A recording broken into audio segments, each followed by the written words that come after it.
This solar collectors heat houses for free, but unfortunately the internet strongly recommends their use according to the scheme, which leads to the financial disaster due to the following. These are those solar collectors, and they heat several tons of water in this tank during sunny hours, and the hot water will heat the house at night and on cloudy days.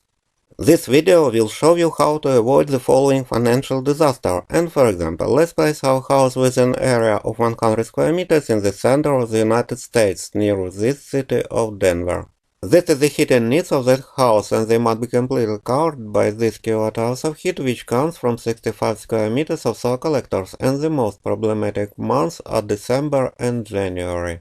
This is the area of the solar collectors, 65 square meters, and these numbers are a consequence of the climate of Denver during 6 months of its heating season.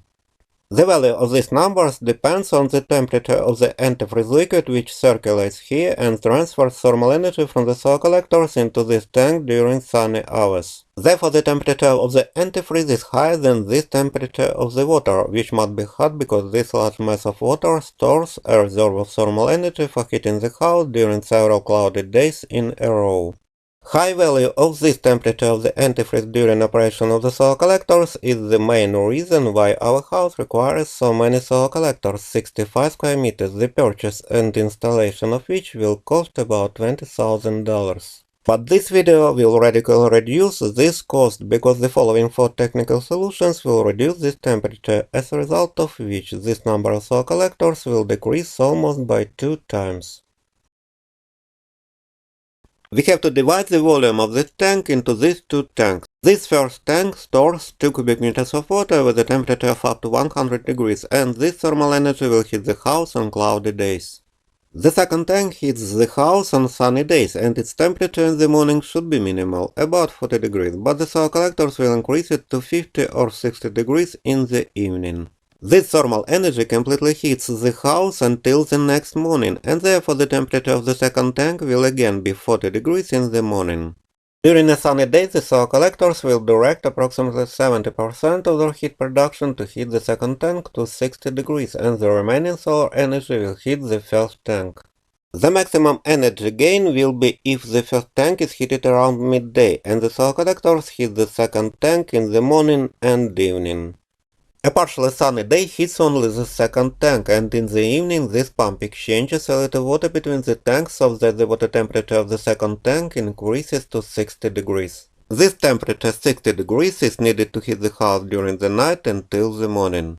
A cloudy day also requires the pump to work so that the second tank has a temperature of about 60 degrees in the evening. Several sunny days in a row can heat both tanks to almost 100 degrees, and this energy is enough to heat the house for 5 cloudy days in a row, which is rare for sunny winters near Denver. This is a new situation for heating the house in Denver, where our 2-tank idea reduced the average antifreeze temperature by about 13 degrees. Therefore, this efficiency has increased, and therefore this number of solar collectors has decreased by 15 square meters, which reduces the cost of the solar heating by almost $5,000. We know that here we can install radiators or underfloor heating pipes, which are better because the temperature of their water is 10 or 20 degrees less than in the case of radiators.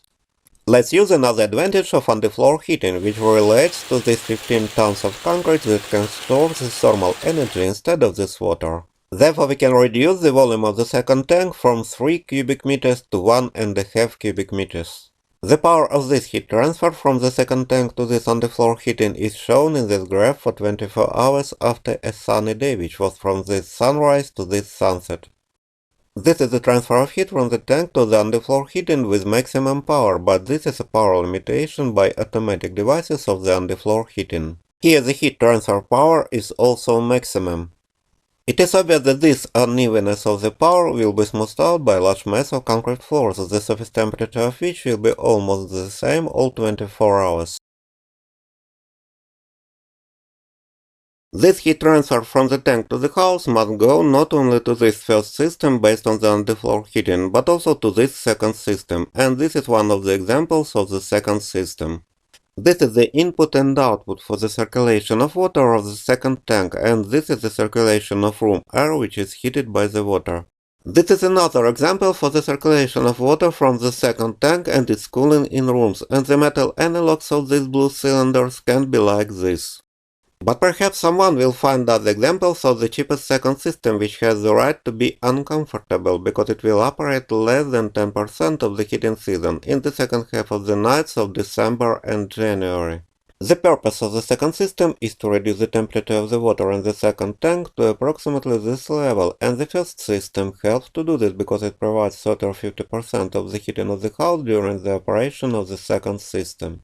This is the new situation for heating the house in Denver if we use the idea of the second pipe system in addition to the previous two technical solutions. We see that this average antifreeze temperature has decreased by another 12 degrees, and this has allowed us to further reduce this number of cell collectors by another 9 square meters with savings of up to $3,000. I should clarify that those three technical solutions are just the result of my thoughts on how to reduce the temperature of the liquid in solar collectors. Therefore, stores may not sell the necessary equipment, unlike the elements of this old scheme, which is an analog of the traditional hot water supply on solar collectors. I just used the features of space heating as opposed to hot water supply, including the possibilities thanks to underfloor heating pipes, or the possibilities that arise due to the reduction of temperature requirements from 70 degrees of hot water supply to 20 degrees of room temperatures.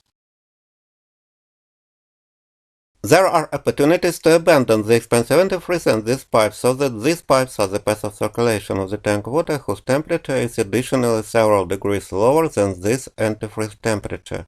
For example, this solution was used by this my solar station, and it only cost me a few dollars for these check valves that only allow flows in this direction, and these pipes are the circulation path not of the antifreeze but of the water of this tank.